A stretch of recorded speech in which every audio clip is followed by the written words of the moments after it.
Praise the Lord. பரலோக ராஜ்யத்தின் சுவிசேஷ ஊழியத்தின் சார்பாக இந்த ஜோசுவா ஜீவகுமாருடைய நன்றியும் சோத்திரத்தையும் கர்த்தருக்குள் நான் செலுத்திக் கொள்கிறேன். கர்த்தருக்குரியவர்களே, நாம் இந்த தலைப்பினிலே தேவனுக்கு சமமான இயேசு கிறிஸ்துவானவர் என்ற தலைப்பினிலே நாம் தியானிக்கப் போகின்றோம். நாம் தொடர்ந்து அந்த உயிர்த்தெழுதலின் மூன்றாவது நிலையை குறித்து தியானித்து கொண்டு வருகிறோம்.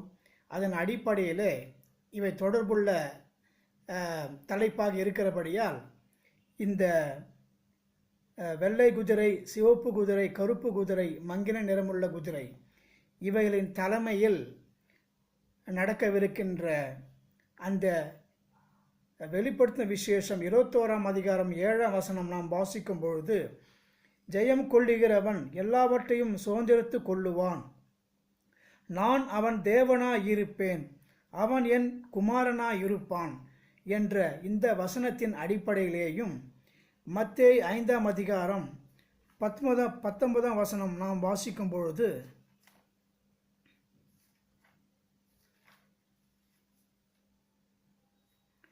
ஆகையால் இந்த கற்பனைகள் எல்லாவற்றிலும் சிறிதானதொன்றையாகிலும் மீறி அவ்விதமாய் மனுஷருக்கு போதிக்கிறவன் பரலோக ராஜ்யத்தில் எல்லாரிலும் சிறியவன் எண்ணப்படுவான். இவளை கை கொண்டு போதிக்கிறவனோ பரலோக ராஜ்யத்தில் பெரியவன் எண்ணப்படுவான் என்று இந்த தலைப்பினிலே தேவனுக்கு சமமான இயேசு கிறிஸ்துவானவர் என்ற முதன்மையான தலைப்பினிலும் அந்த உப தலைப்பினிலே மீறுதலின் கிரியைகளும் மீறுதலின் உபதேசங்களும் என்ற தலைப்பினிலே நாம் இந்த 4 குதிரைகளுடைய தலைமையில் நடக்கவிருக்கின்ற இந்த நான் ஜெயம் கொள்ளுகிறவன், அதாவது நான் அவன் தேவனாயிருப்பேன், அவன் என் குமாரனாயிருப்பான் என்ற அந்த அடிப்படையிலேயும் மீறுதலின் உபதேசம் என்ற அந்த தலைப்பினிலேயும் அடிப்படையாக கொண்டு நாம் தியானிக்கப் போகின்றோம். இப்பொழுது வெள்ளை குதிரையான இயேசு கிறிஸ்துவானுடைய ஊழியத்தினுடைய தன்மையிலே இந்த அவர் தேவன குமாரனாக இருப்பதற்கும் மற்றும் இந்த மீறுதலின் உபதேசம் அவருடைய ஊழியத்தில் எவ்வாறாக காணப்படுகின்றது என்பதை குறித்தும் நாம் இயேசு கிறிஸ்துவானுடைய ஊழியத்திலே இந்த வெள்ளை குதிரையினுடைய தலைமையிலே நாம் இந்த தலைப்பினிலே நாம் தியானிக்கப் போகின்றோம். மத்தேயு 4ஆம் அதிகாரம் 1ஆம் வசனத்திலிருந்து 11ஆம் வசனம் வரை நாம் வாசிக்கும் பொழுது, அப்பொழுது இயேசு பிசாசினால் சோதிக்கப்படுவதற்கு ஆவியானவராலே வனாந்திரத்திற்கு கொண்டு போகப்பட்டார். அவர் இரவும் பகலும் 40 நாள் உபவாசம் இருந்த பின்பு அவருக்கு பசி உண்டாயிற்று. அப்பொழுது சோதனைக்காரன் அவரிடத்தில் வந்து, நீர் தேவனுடைய குமாரனே ஆனால் இந்த கல்லுகள் அப்பங்கள் ஆகும்படி சொல்லும் என்றான்.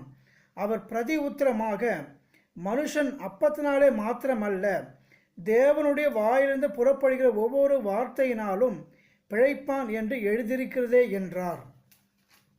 அப்பொழுது பிசாசு அவரை பரிசுத்த நகரத்திற்கு கொண்டு போய் தேவ ஆலயத்து உப்பருகின் மேல் அவரை நிறுத்தி, நீர் தேவனுடைய குமாரனே ஆனால் தாழ குதியும், ஏனெனில் தம்முடைய தூதர்களுக்கு உம்மை குறித்து கட்டளை இடுவார், உமது பாதம் கல்லில் இடராதபடிக்கு அவர்கள் உம்மை கைகளில் ஏந்தி கொண்டு போவார்கள் என்பதாய் எழுதியிருக்கிறது என்று சொன்னான். அதற்கு இயேசு, உன் தேவனாகிய கர்த்தரை பரீட்சை பாராதிருப்பாயாக என்றும் எழுதியிருக்கிறதே என்றார். மறுபடியும் பிசாசு அவரை மிகவும் உயர்ந்த மலையின் மேல் கொண்டு போய் உலகத்தின் சகல ராஜ்யங்களையும் அவைகளின் மகிமையையும் அவருக்கு காண்பித்து, நீர் சாஷ்டாங்கமாய் விழுந்து என்னை பணிந்து கொண்டால் இவைகளை எல்லாம் உமக்கு தருவேன் என்று சொன்னான். அப்பொழுது இயேசு, அப்பாலே போ சாத்தானே, உன் தேவனாய கர்த்தரை பணிந்து கொண்டு அவர் ஒருவருக்கே ஆராதனை செய்வாயாக என்று எழுதியிருக்கிறது என்றார். அப்பொழுது பிசாசானவன் அவரை விட்டு விலகி போனான். உடனே தேவ தூதர்கள் வந்து அவருக்கு பணிவிடை செய்தார்கள் என்று இது இந்த கர்த்தருடைய வசனமானது இது இயேசு கிறிஸ்துவானோருக்கும் பிசாசுக்கும் உள்ள அந்த சோதனை காலமாக இருந்தாலும் இதன் அடிப்படையிலே ஜெயம் கொள்ளுகிறவனுக்கு நான் அவன் தேவனாய் இருப்பேன், அவன் என் குமாரனாய் இருப்பான் என்று அந்த தேவத்தினுடைய தன்மையை இயேசு கிறிஸ்துவானவர் இதிலே வெளிப்படுத்துகின்றார். அதாவது தேவனுடைய கிரியைகளானது அவருடைய வார்த்தையினாலே பிழைப்பான் என்று சொல்லப்படுகின்றது. அடுத்தபடியாக தேவனுக்கு தகுதியானவர் சொல்லும் பொழுது உன் தேவனாய கர்த்தரை பரீட்சை பாராதிருப்பாயாக என்றும் சொல்லப்படுகின்றது. மூன்றாவதாக உன் தேவனாய கர்த்தரை பணிந்து கொண்டே அவர் ஒருவருக்கு ஆராதனை செய்வாயாக என்றும் சொல்லப்படுகின்றது. ஆகவே நான் அவன் தேவனாய் இருப்பேன், அவன் என் குமாரனாய் இருப்பான் என்று அந்த தேவனாய் இருப்பதற்கு அடிப்படை தன்மையானது இதிலே சொல்லப்படுகின்றது. முதலாவதாக கர்த்தர் மூலமாக பிழைப்பு உண்டாகின்றது. இரண்டாவதாக கர்த்தரை பரீட்சை பார்க்கக்கூடாது. மூன்றாவதாக கர்த்தர் ஒருவருக்கு தான், அவரை ஒன்று தான் பரிந்து கொள்ள வேண்டும், அவர் ஒருவருக்கு தான் ஆராதனை செய்ய வேண்டும் என்ற அந்த தன்மையின் அந்த தேவனுடைய தன்மையை இங்கே இயேசு கிறிஸ்துவானவர் வெளிப்படுத்துகின்றார். கர்த்தர்க்குரியவர்களே, இதிலே தேவனுக்கேற்ற தகுதி இதிலே காணப்படுகின்றது. அதாவது இந்த 4ஆம் அதிகாரத்தில் 3ஆம் வசனமும் 4ஆம் வசனமும் அது இந்த வெள்ளை குதிரனுடைய இயேசு கிறிஸ்துவானுடைய ஊழியத்தை குறிக்கிறது. மற்றும் இதே 3ஆம் வசனமும் 4ஆம் வசனமும் சிவப்பு குதிரனுடைய அந்த ஊழியத்தையும் இது குறிக்கிறது. அடுத்தபடியாக அந்த 5ஆம் வசனமும் 6ஆம் வசனமும் 7ஆம் வசனமும் நாம் பார்க்கும்பொழுது இதிலே அந்த உபத்திர காலத்தினுடைய தன்மையை குறித்து இது வெளிப்படுத்துகின்றது. மற்றும் 8ஆம் வசனமும் 9ஆம் வசனமும் 10ஆம் வசனமும் நாம் வாசிக்கும் பொழுது இது மகா உபத்திர காலத்திலே அந்த சாத்தானுடைய கிரியைகளை கர்த்தருடைய பிள்ளையினுடைய தன்மையையும் இது கடைசி காலத்தை குறித்து இந்த வசனமானது நமக்கு 4 பதங்களிலே இந்த தன்மையானது நடக்கவிருக்கின்ற அந்த கிரியைகளின் தன்மையை நமக்கு வெளிப்படுத்துகின்றது. கர்த்தருக்குரியவர்களே, அதாவது லூக்கா 11ஆம் அதிகாரம் 11ஆம் வசனத்திலிருந்து நாம் வாசிக்கும் பொழுது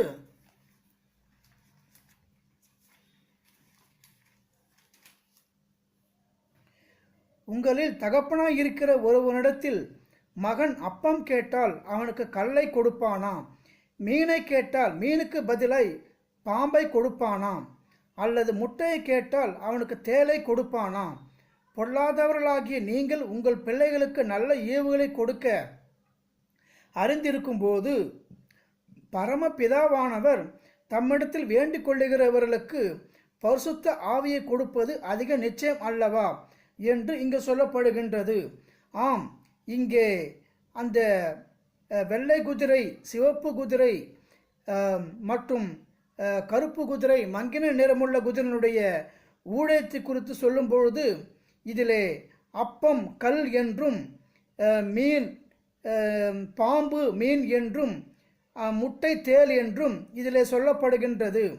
ஆகவே அதாவது உங்களில் தகப்பனாய் இருக்கிற ஒருவரிடத்தில் மகன் அப்பம் கேட்டால், அதாவது இந்த 4 ஊழியத்திலேயும் மகன் என்ற ஸ்தானத்தை நிரூபிக்கும்படியாக அந்த காரியமானது காணப்படுகின்றது. மற்றும் இதிலே பரிசுத்த ஆவியானுடைய கர்த்தருடைய ஆவியானுடைய வல்லமை இருக்கும் பொழுது தான் அந்த மகன் என்ற ஊழியத்தை நிறைவேற்றும்படியாகவும் அந்த பிசாசனுடைய அந்த தந்திரங்களையும் அவனுடைய ஆவிகளையும் மேற்கொள்ளும்படியாகவும் கர்த்தருடைய ஆவியானவர் நாம் இந்த ஊழியத்திலே, இந்த 4 விதமான ஊழியத்திலே, அதாவது வெள்ளை குதிரனுடைய தலைமையிலும் சிவப்பு குதிரனுடைய தலைமையிலும் கருப்பு குதிரனுடைய தலைமையிலும் மங்கின நிறமுள்ள குதிரனுடைய தலைமையிலும் மகன் என்ற ஸ்தானத்தை நிரூபிக்க வேண்டும். இரண்டாவதாக இயேசு கிறிஸ்துவானவரே தேவனுக்கு சமமானவர் என்பதையும் நிரூபிக்க வேண்டும். அடுத்தபடியாக இதை நிரூபிக்கும்படியாக கர்த்தருடைய ஆவியானவர் வல்லமையோடு இருக்கும்பொழுது தான் இந்த காரியம் ஊழியமானது, இந்த கடைசி காலத்தினுடைய ஊழியமானது நிறைவேறும் தன்மையாக காணப்படுகின்றது என்பதை இதிலே மகன் என்ற ஸ்தானத்தையும் மற்றும் 4 விதமான ஊழியங்களையும் மற்றும் பரிசுத்த ஆவியானுடைய வல்லமையும் குறித்து, கடைசி காலத்தினுடைய வல்லமையை குறித்து இங்கே வெளிப்படுத்துகின்றது. இதிலே இந்த வெள்ளை குதிரனுடைய இயேசு கிறிஸ்துவானுடைய தலைமையின் ஊழியத்தை குறித்து நாம் இந்த பகுதியிலே தியானிக்கும் பொழுது மத்தேயு 4ஆம் அதிகாரம் 3ஆம் வசனமும் 4ஆம் வசனமும் நாம் வாசிக்கும் பொழுது,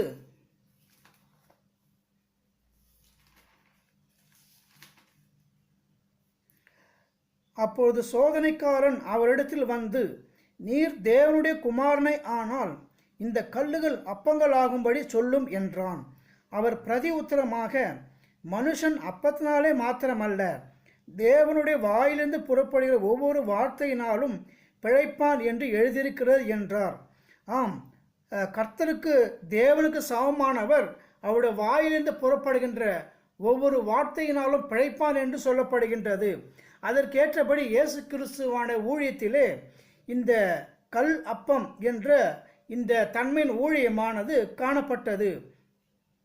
யோவான் 6ஆம் அதிகாரம் 47ஆம் வசனத்திலிருந்து நாம் வாசிக்கும் பொழுது,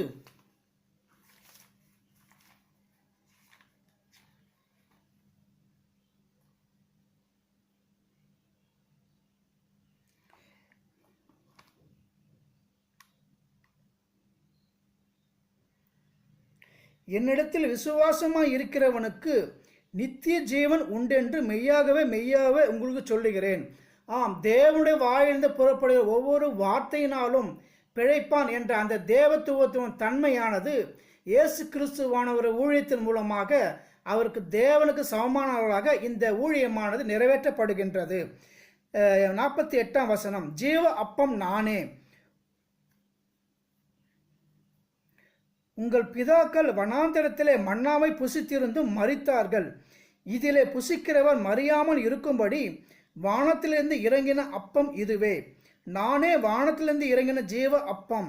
இந்த அப்பத்தை புசிக்கிறவன் என்றைக்கும் பிழைப்பான்.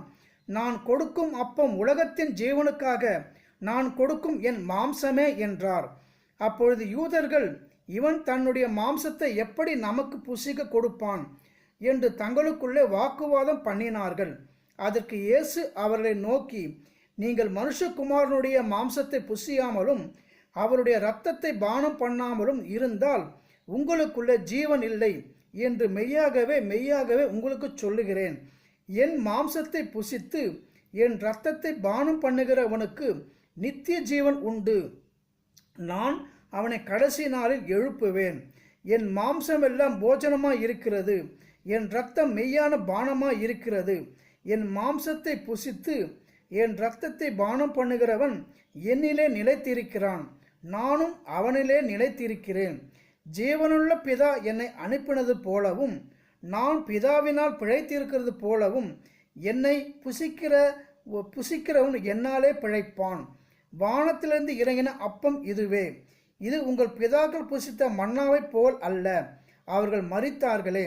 இந்த அப்பத்தை புசிக்கிறவனும் என்றைக்கும் பிழைப்பான் என்றார் என்று அது பிசாசனுடைய சோதனையில் இயேசு கிறிஸ்துவானவர் வெளிப்படுத்தும் போது தேவனுடைய ஒவ்வொரு வார்த்தையினாலும் மனுஷன் பிழைப்பான்.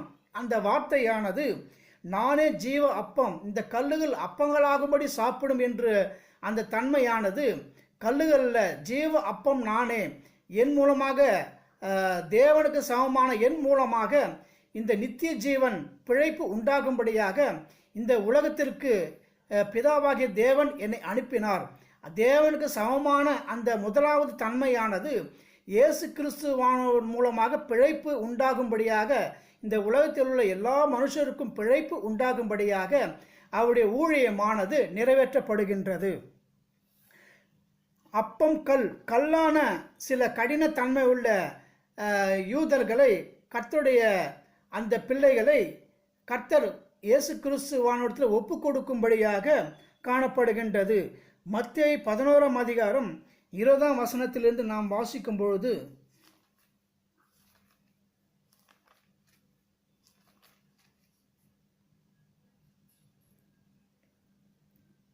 இருபத்தி 6 வரை, அப்போது தமது பலத்த செய்கைகளில் அதிகமானவர்களை செய்ய கண்ட பட்டணங்கள் மனம் திரும்பாமற் போனபடியினால் அவைகளை அவர் கடிந்து கொள்ளத் தொடங்கினார்.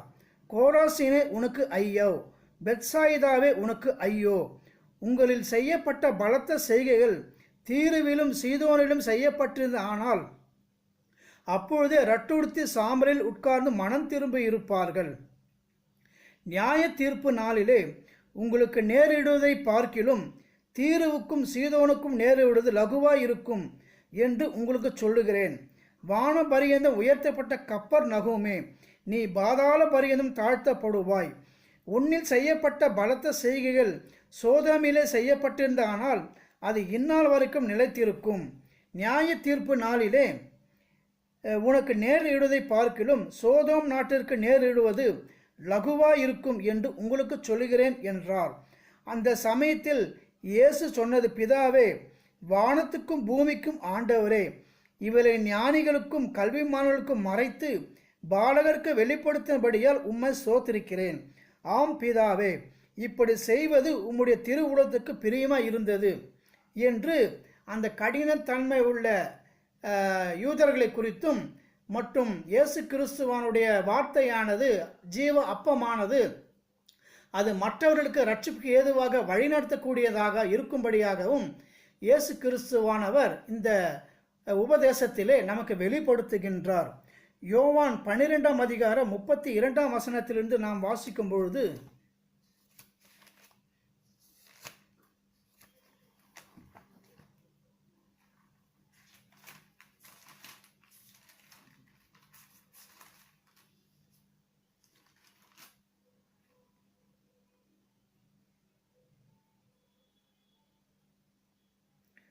நான் பூமியிலிருந்து உயர்த்தப்பட்டிருக்கும் போது எல்லாரையும் என்னிடத்தில் இழுத்துக்கொள்ளுவேன் என்றார். தாம் இன்னவிதமான மரணமாய் மரிக்கப் போகிறார் என்பதை குறிக்கும்படி இப்படி சொன்னார். ஜனங்கள் அவரை நோக்கி, கிறிஸ்து என்றென்றைக்கும் இருக்கிறார் என்று வேதத்தில் சொல்லியதை நாங்கள் கேட்டிருக்கிறோம். அப்படி இருக்க மனுஷகுமாரன் உயர்த்தப்பட வேண்டியதென்று எப்படி சொல்லுகிறீர்? இந்த மனுஷன் குமாரன் யார் என்றார்கள். அதற்கு இயேசு, இன்னும் கொஞ்சம் காலம் ஒளி உங்களிடத்தில் இருக்கும், இருளில் நீங்கள் அகப்படாதபடிக்கு ஒளி உங்களோடு இருக்கையில் நடவுங்கள். இருளில் நடக்கிறவன் தான் போகிற இடம் இன்னதென்று அறியான். ஒளி உங்களோடு இருக்கையில் நீங்கள் ஒளியின் பிள்ளைகளாகும்படிக்கு ஒளியினிடத்தில் விசுவாசமாய் இருங்கள் என்றார். இவைகளை இயேசு சொல்லி அவர்களை விட்டு மறைந்தார். அவர் இத்தனை அற்புதங்களை அவர்களுக்கு முன்பாக செய்திருந்தும் அவர்கள் அவரை விசுவாசிக்கவில்லை. கர்த்தாவே, எங்கள் மூலமாய் கேள்விப்பட்டதை விசுவாசித்தவன் யார்? கர்த்தருடைய புயம் யாருக்கு வெளிப்பட்டது என்று ஏசாயா தீர்க்கதரிசி சொன்ன வசனம் நிறைவேறும்படி இப்படி நடந்தது. ஆகையால் அவர்கள் விசுவாசிக்க மாட்டாமற் போனார்கள். ஏனெனில் ஏசாயா பின்னும் அவர்கள் கண்களினால் காணாமலும் இருதயத்தினால் உணராமலும் குணப்படாமல் இருக்கும்படிக்கு நான் அவர்களை ஆரோக்கியமாக்காமல் இருக்கும்படிக்கும் அவர்களுடைய கண்களை அவர் குருடாக்கி அவர்கள் இருதயத்தை கடினமாக்கினார் என்றான். ஏசாயா அவருடைய மகிமையை கண்டு அவரை குறித்து பேசுகிற போது இவளை சொன்னான். ஆகிலும் அதிகாரிகளிலும் அநேகர் அவரிடத்தில் விசுவாசம் வைத்தார்கள். அப்படி இருந்தும் ஜப ஆலயத்துக்கு புறம்பாக்காதபடி பரிசேய நிமித்தம் அதை அறிக்கை பண்ணாதிருந்தார்கள். அவர்கள் தேவனால் வருகிற மகிமையிலும் மனுஷரால் வருகிற மகிமையை அதிகமாக விரும்பினார்கள் என்று இங்கே அந்த கடினத்தன்மை உள்ள மனுஷர்களை இயேசு கிறிஸ்துவானவர் வேறுபடுத்தி காட்டுகின்றார்.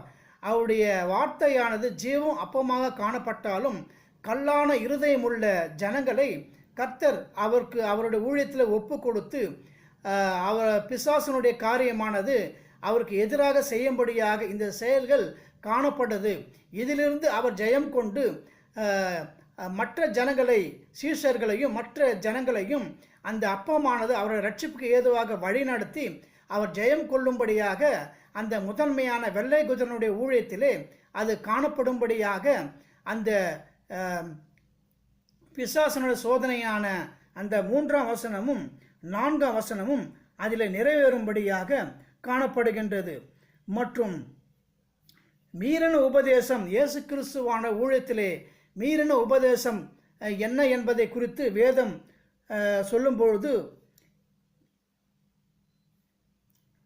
லூக்கா 15ஆம் அதிகாரம் 11ஆம் வசனத்திலிருந்து நாம் வாசிக்கும் பொழுது,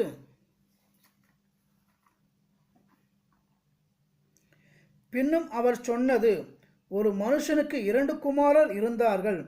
அவர்கள் இளையவன் தகப்பனை நோக்கி, தகப்பனே, ஆசையில் எனக்கு வரும் பங்கை எனக்கு தர வேண்டும் என்றான். அந்தப்படி அவன் அவர்களுக்கு தன் ஆசையை பங்கிட்டு கொடுத்தான். சில நாளைக்கு பின்பு இளைய மகன் எல்லாவற்றையும் சேர்த்து கொண்டு தூர தேசத்துக்கு புறப்பட்டு போய் அங்கே துன்மார்க்கமாய் ஜீவனம் பண்ணி தன் ஆசையை அழித்து போட்டான் என்று அந்த மூத்த குமாரன் இயேசு கிறிஸ்துவானவரை குறித்தும் இளைய குமாரன் பிசாசனுடைய செயல்களை குறித்தும் இங்கே நமக்கு வெளிப்படுத்துகின்றது. அதிலே அவர் தேவனு குமாரன் என்று சொல்லும்பொழுது இயேசு கிறிஸ்துவானவர் அவர் ஊழியத்திற்கு வந்த பிறகு மத்தேயு 3ஆம் அதிகாரம் 16ஆம் வசனமும் 17ஆம் வசனமும் நாம் வாசிக்கும் பொழுது,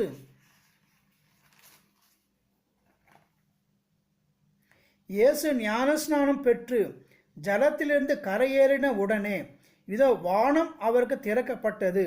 தேவ ஆவி புறாவை போல இறங்கி தம்மேல் வருகிறதை கண்டார்.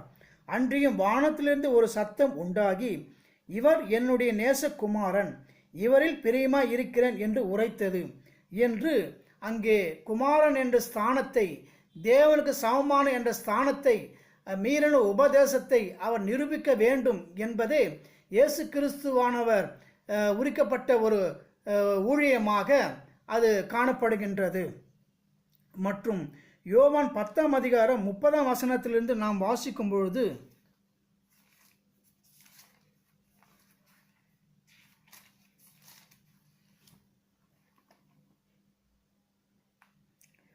நானும் பிதாவும் ஒன்றாயிருக்கிறோம் என்றார். அப்பொழுது யூதர்கள் மறுபடியும் அவர் மேல் கல் எறியும்படி கல்லுகளை எடுத்து கொண்டார்கள். இயேசு அவர்களை நோக்கி, நான் என் பிதாவினாலே அநேக நற்கிரிகளை உங்களுக்கு காண்பித்தேன். அவைகளில் எந்த கிரியை நிமித்தம் என் மேல் கல் எறிகிறீர்கள் என்றார்.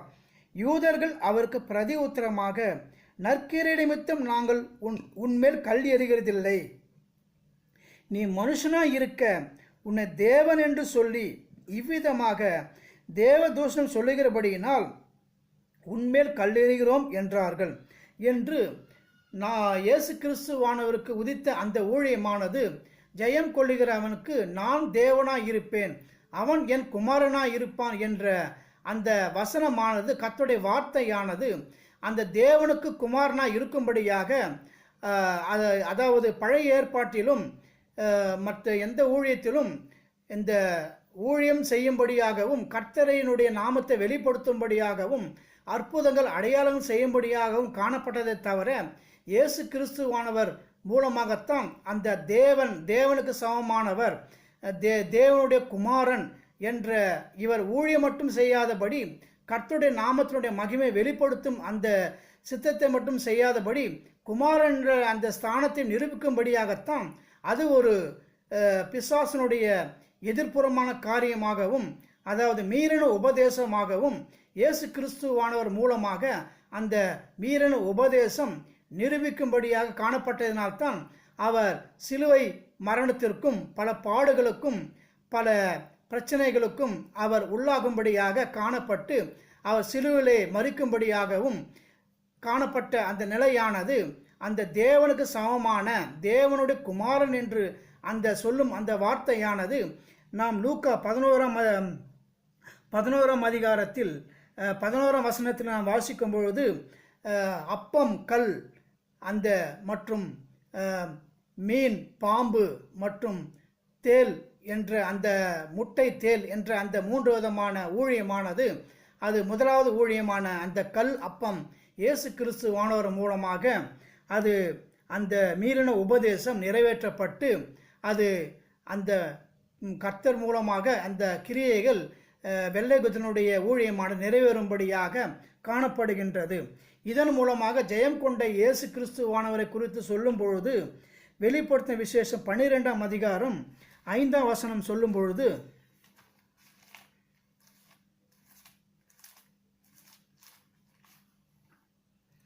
சகல ஜாதிகளையும் இருப்புக்கோலால் ஆளுகை செய்யும் ஆண் பிள்ளையை அவள் பெற்றாள். அவளுடைய பிள்ளை தேவனிடத்திற்கும் அவருடைய சிங்காசன இடத்திற்கும் எடுத்து கொள்ளப்பட்டது. சிங்காசனத்திற்கு அல்ல, சிங்காசனத்தினுடைய இடத்திற்கு எடுத்துக்கொள்ளும்படியாக அவருடைய ஊழியத்தின் ஜெயமானது காணப்படுகின்றது. யோவான் 17ஆம் அதிகாரம் 1ஆம் வசனத்திலிருந்து 6ஆம் வசனம் வரை நாம் வாசிக்கும் பொழுது,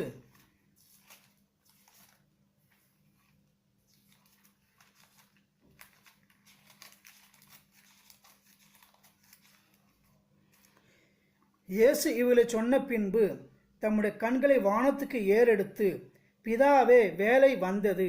நீர் உம்முடைய குமாரனுக்கு தந்தருளின யாவருக்கும் அவர் நித்திய ஜீவனை கொடுக்கும் பொருட்டு மாம்சமான யாவர் மேலும் நீர் அவருக்கு அதிகாரம் கொடுத்தபடியே உம்முடைய குமாரன் உம்மை மகிமைப்படுத்தும்படிக்கு நீர் உம்முடைய குமாரனை மகிமைப்படுத்தும். ஒன்றான மெய் தேவனாகிய உம்மையும் நீர் அனுப்பினவராகிய இயேசு கிறிஸ்துவையும் அறிவதே நித்திய ஜீவன். பூமியிலே நான் உம்மை மகிமைப்படுத்தினேன். இன்னும் நான் செய்யும் நீர் எனக்கு நியமித்த கிரியை செய்து முடித்தேன்.